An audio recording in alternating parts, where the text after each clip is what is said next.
Hi guys, कैसे हैं आप लोग। दोस्तों, बचपन के दिन वो याद है जब आपको कोई तकलीफ हो जाया करती थी, कोई बीमारी हो जाती थी और आप डॉक्टर्स के यहाँ जाते थे और डॉक्टर्स जो है आपको कभी कभी इंजेक्शन देने की बात किया करते थे, यानी कि ये सिरिंज वगैरह देने की बात किया करते थे। जब भी सिरिंज डॉक्टर निकाला करते थे तो आपको डर लगता था, बहुत ज़्यादा कांपते थे।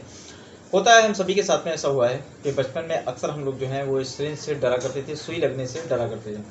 उसकी वजह क्या थी कि उस समय में इस सिरिंज से जो दर्द होता था ना, तो बच्चों को उससे बहुत ज़्यादा डर लगा करता था। लेकिन दोस्तों, क्या आप कभी बड़े होकर के भी इंजेक्शन से डरे हैं कि नहीं डरे हैं? अगर नहीं डरे होंगे तो आज डरना सीख जाएंगे, और अगर डरे होंगे तो आज वो डर निकाल देंगे। इस वीडियो में मैं कुछ खास बताने वाला हूँ आईएम इंजेक्शन के बारे में, यानी कि डल्टेड मसल्स में जो इंजेक्शन लगता है उसके बारे में। क्या होगा कि वो इंजेक्शन अगर गलत लग जाएगा तो क्या प्रॉब्लम होगी, किस तरह से उसको लगाना चाहिए, ये भी मैं इसमें बताऊंगा। साथ ही साथ मैं इसमें प्रैक्टिकल भी करके दिखाऊंगा, लगा करके, यानी कि आपको लगा करके दिखाऊंगा कि इंजेक्शन लगाने का सही तरीका क्या है। तो दोस्तों, वीडियो को बिल्कुल भी स्किप ना करें। चलिए बढ़ते हैं अपनी वीडियो की तरफ। आइए देखते हैं इंजेक्शन लगाने का सही तरीका।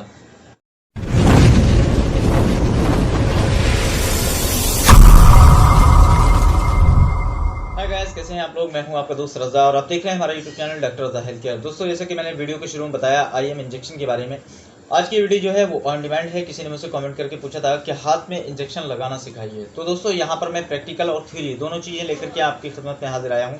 यानी कि मैं थ्योरी भी बताऊंगा कि इंजेक्शन लगाने का सही तरीका क्या है, और साथ ही साथ प्रैक्टिकल करके यानी आपको लगा कर भी दिखाऊंगा कि इंजेक्शन कैसे लगाया जाता है। इंजेक्शन दोस्तों कई प्रकार के होते हैं, बॉडी में कई रूट से दिए जाते हैं। आईएम इंजेक्शन जो कि इंट्रामस्कुलर होता है, उसको मसल्स के अंदर दिया जाता है। आईवी इंजेक्शन जो कि इंट्रावीनस होता है, उसको ब्रेन के अंदर यानी कि नस के अंदर दिया जाता है। कुछ इंजेक्शन जो है वो कार्टिज में दिए जाते हैं, उनको आईसी कहा जाता है। कुछ जो है जॉइंट में दिए जाते हैं, उनको आईजे कह के पुकारा जाता है। कुछ जो होते हैं वो बून के अंदर दिए जाते हैं, हड्डी के अंदर, उनको आईबी कहा जाता है। कुछ ऐसे होते हैं जो स्किन की ऊपरी वाली लेयर जो होती है डर्मल स्किन, उसके अंदर दिए जाते हैं, उसको इंटरडर्मल कहा जाता है। कुछ इंजेक्शन ऐसे होते हैं जिनको स्किन की सबक्यूटेनियस वाली लेयर में दिया जाता है, तो उसको इंट्रा सबक्यूटेनियस कहते हैं, यानी कि आईएस कहते हैं। तो दोस्तों, ये इस तरह के इंजेक्शन होते हैं, लेकिन रनिंग में रहने वाले, यानी कि जो सबसे ज़्यादा चलने वाले हैं हॉस्पिटल के अंदर या मेडिकल लाइन में, जो क्लिनिक वगैरह होती हैं, तो वहाँ पर जो सबसे ज़्यादा चलते हैं वो 4 तरह के इंजेक्शन होते हैं।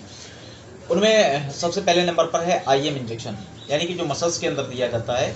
आईएम इंजेक्शन उसको इंट्रामस्कुलर बोला जाता है। दूसरे नंबर पर आता है इंट्रावीनस, जो कि वेन के अंदर दिया जाता है, यानी कि नस के अंदर दिया जाता है। तीसरा इंजेक्शन जो है वो सबक्यूटेनियस होता है, जो स्किन की सबक्यूटेनियस वाली लेयर में लगता है, उसको आईएस बोलते हैं। और चौथा इंजेक्शन जो है वो है इंटरडर्मल, जो कि स्किन की ऊपरी वाली लेयर में दिया जाता है। अब दोस्तों, इंजेक्शन लगाने का जो तरीका है, ये सबसे ज़्यादा 4 रनिंग में रहते हैं। अब क्या होता है कि इनको भी अलग अलग डिग्रीज पर दिया जाता है। डिग्री का मतलब होता है कि कौन सा इंजेक्शन कितने डिग्री पर दिया जाएगा।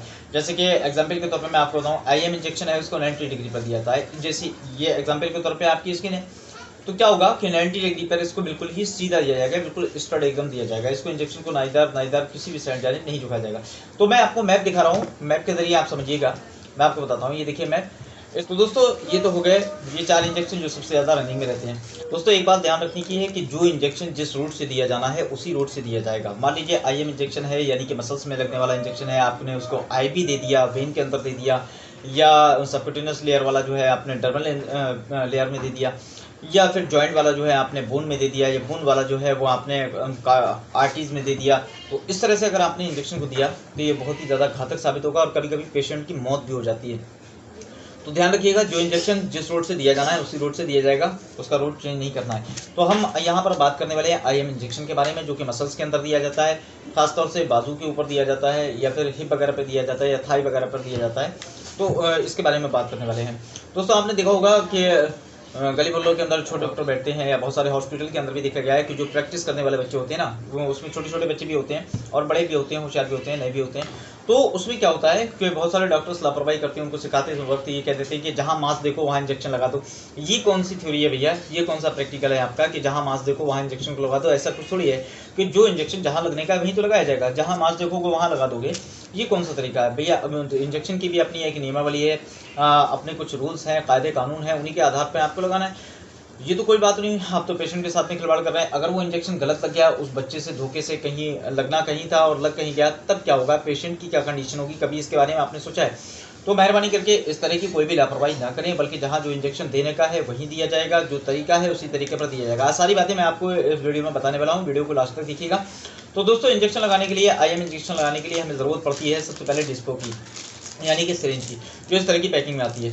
तो आज मैं जो है ये 3 ml डिस्पो है, 3 ml मैंने डिस्पो ली है, और दूसरा जो है वो मैंने TTS, आपको समझाने के लिए एक टिटनेस वाला इंजेक्शन जो होता है TTS, ये लिया है मैंने। तो ये देखिएगा, तो सबसे पहले हम क्या करेंगे, इस पन्नी को जो है इस तरह से ये पैकिंग जो है यहाँ से फाड़ेंगे। कभी भी पैकिंग यहाँ से नहीं फाड़ते हैं क्योंकि ये फटती नहीं है। यहाँ पर जो निशान दिए होते हैं, ये कट्स वगैरह जो होते हैं ना, यहाँ से हमने इसको फाड़ लेना है। तो मैंने पहले से ये ऑलरेडी फाड़ करके रख लिया है और इसको सिरिंज को निकाल लिया है। आप भी इसको समझ लीजिए कि सिरिंज किस तरह की होती है। ये दोस्तों 3 ml डिस्पो है, इसको सिरिंज भी कहते हैं, डिस्पो भी कहते हैं। सबसे पहले नंबर पर आता है इसका पिस्टन।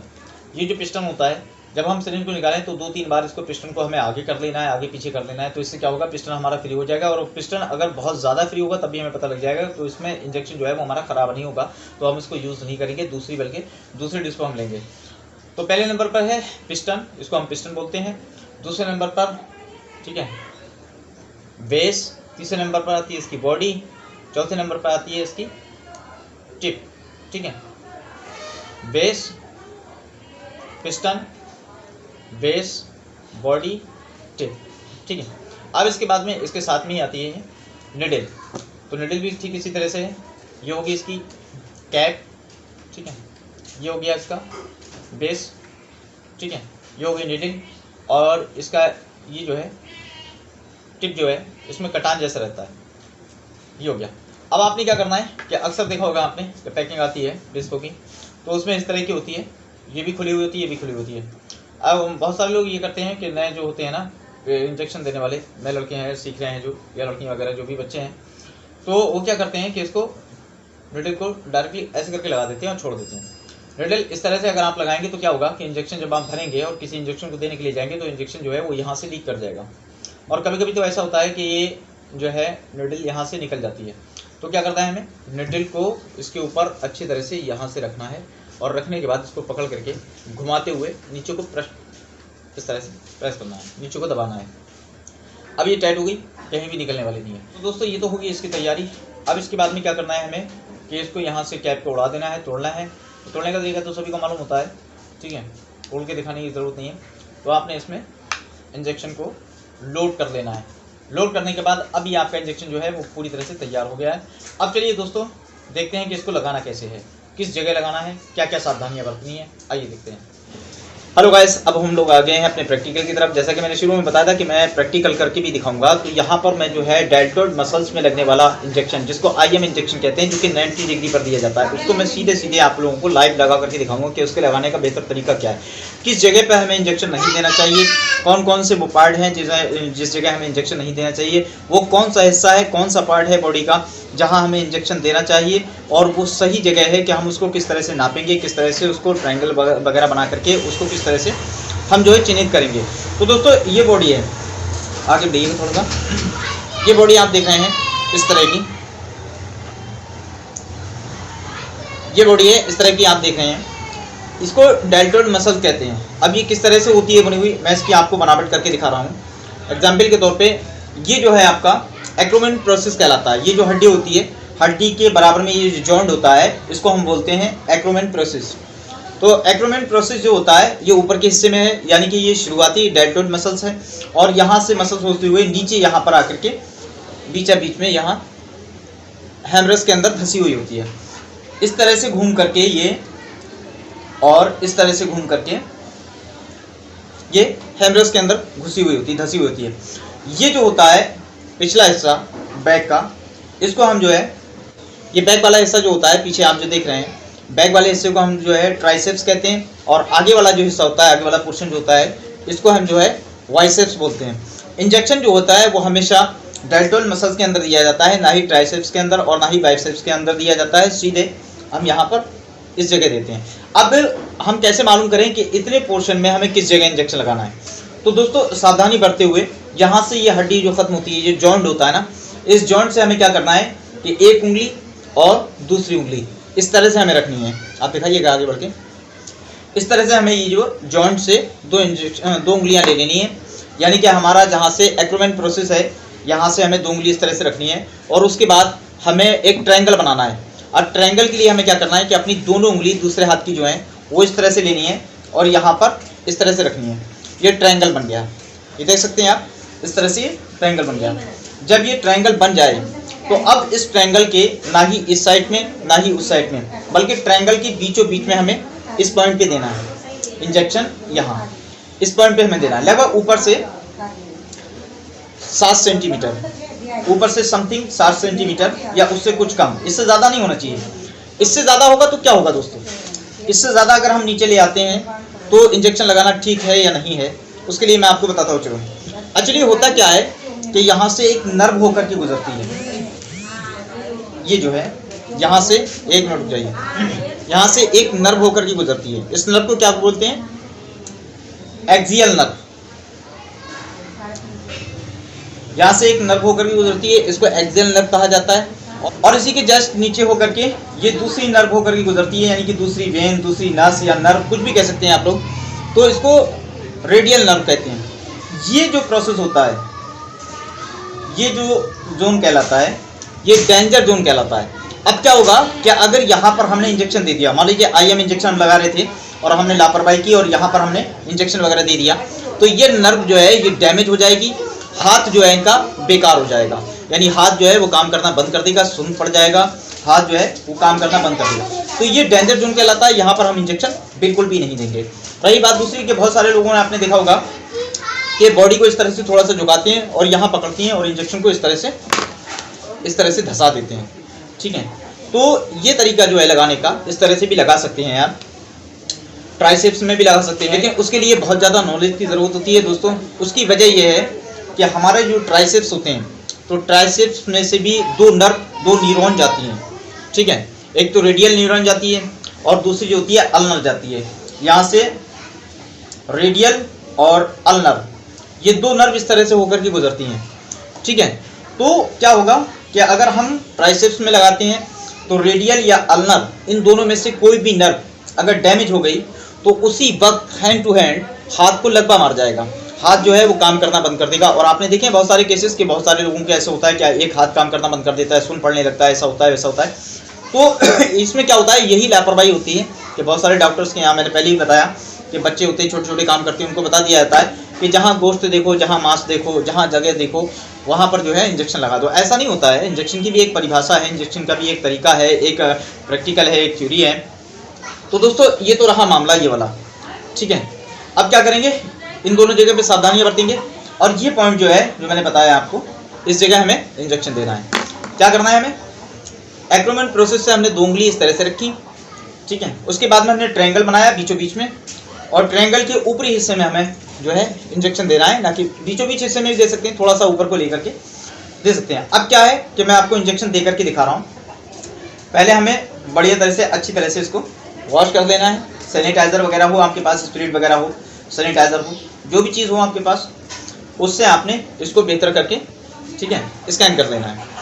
उसके बाद में आपने क्या करना है कि ये जो सिरिंज है, इस सिरिंज की जो है कैप आप हटाइएगा, हटा दीजिए, ठीक है। इसकी बॉडी को हम अपनी 3 उंगलियों से इस तरह से पकड़ेंगे, 3 उंगलियों से इस तरह से हमने पकड़ा, 3 उंगलियों से इस तरह से पकड़ेंगे।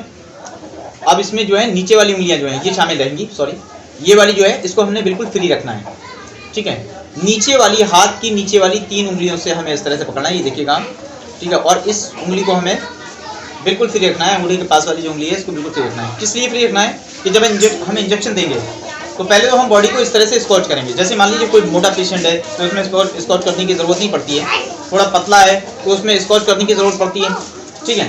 तो क्या होगा, हम बॉडी को इस तरह से स्कॉच करेंगे, इस तरह से पकड़ेंगे और मास्क को ऊपर की तरफ बढ़ाएंगे। हाथ को थोड़ा ढीला कीजिए, हाथ को बिल्कुल फ्री रखाएंगे पेशेंट के, और इस उंगली को यहाँ ऊपर की साइड में या साइड से या फिर इधर साइड से, बेहतर होगा कि आप ऊपर की साइड में इसको टेक लें।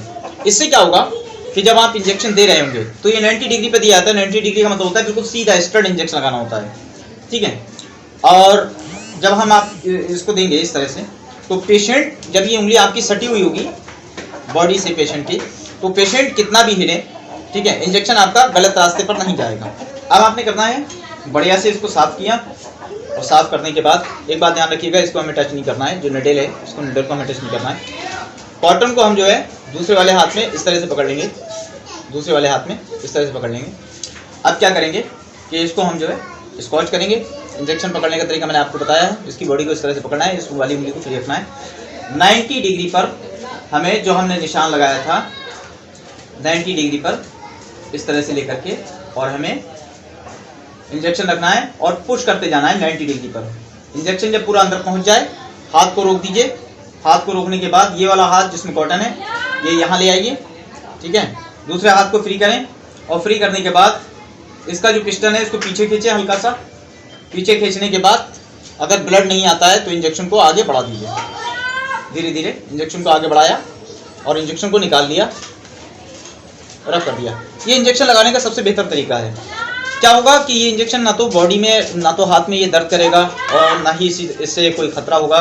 कोई भी खतरा नहीं है। आप इसको घर पे भी यूज़ कर सकते हैं, आप घर पे भी लगा सकते हैं अगर आपको नॉलेज है। और ना ये वीडियो जो है उन लोगों के लिए बहुत ज़्यादा कारगर है जो लोग इंजेक्शन लगाना चाहते हैं या इंजेक्शन लगाना नहीं जानते या सीखना चाहते हैं, तो उनके लिए ये एक वरदान है। तो दोस्तों, अगर आप इंजेक्शन नहीं लगाना जानते हैं या सीखना नहीं चाहते हैं, उसके बावजूद भी मैं आपसे कहूँगा कि इस वीडियो को आप बिल्कुल लास्ट तक देखिएगा, अंत तक देखिएगा।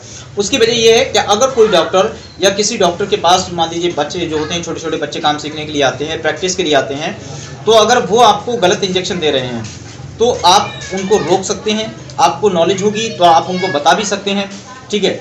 अन्यथा आप उनको रोक तो सकते ही हैं, अपने आप को सेफ एंड सिक्योर तो कर सकते हैं। तो इसलिए इस वीडियो को ज़्यादा से ज़्यादा लोगों में शेयर करें, अपने यार दोस्तों में शेयर करें, ताकि वो लोग भी पैरालिसिस जैसी बीमारी से, पैरालिसिस जैसी बीमारी जो है, जो ज़बरदस्ती की लगाई गई बीमारी है, उससे बच सकें और इंजेक्शन का सही तरीका समझ सकें। और जो ऐसे डॉक्टर्स हैं जो इस तरह के इंजेक्शन लगाते हैं कि कहीं भी जहाँ मांस देखा वहीं घुसा दिया, तो ऐसा नहीं होता भैया। आप लोग डॉक्टर हैं, कोई कसाई वगैरह नहीं है, ठीक है। किसी पेशेंट के साथ आप लोग खिलवाड़ ना करें। जो इंजेक्शन लगाने का बेहतर तरीका है उसी तरीके से इंजेक्शन लगाएं। और जो बच्चों को आप अगर कोई ट्रेनिंग दे रहे हैं, मान लीजिए बच्चे आपके पास प्रैक्टिकल करने के लिए आ रहे हैं या कोई थ्योरी वगैरह करने के लिए आ रहे हैं या फिर आपके पास प्रैक्टिस करने के लिए आ रहे हैं, किसी भी सूरत से, तो आप जो है बच्चों को सही राय दें, ठीक है। वो बच्चा आपके पास आया है आपके भरोसे के ऊपर, आप जैसा बताएंगे वैसा ही वो करेगा, ठीक है। किसी के साथ, किसी की लाइफ के साथ में खिलवाड़ नहीं होना चाहिए, किसी का हाथ खराब नहीं होना चाहिए, किसी की बॉडी खराब नहीं होना चाहिए। उम्मीद करता हूँ, आशा करता हूँ दोस्तों ये वीडियो आप लोगों को पसंद आया होगा। अगर वीडियो पसंद आया हो तो वीडियो को लाइक करें, ज़्यादा से ज़्यादा लोगों में शेयर करें, ताकि वो लोग भी फायदा उठा सकें जो लोग इन सारी चीज़ों से अनजान हैं। दोस्तों, अगर आप चैनल पर नए हैं तो हमारे चैनल को अभी सब्सक्राइब कर लीजिए, बेल आइकन को प्रेस कर दीजिए, ऑल वाले बटन पर जाकर के क्लिक कर दीजिए, ताकि आने वाली हर वीडियो की नोटिफिकेशन आप तक पहुंच जाए सबसे पहले। इंशाअल्लाह ताला फिर किसी नेक्स्ट वीडियो में होती है मुलाकात। तब तक के लिए मुझे दुआओं में याद रखिएगा। अल्लाह हाफिज़।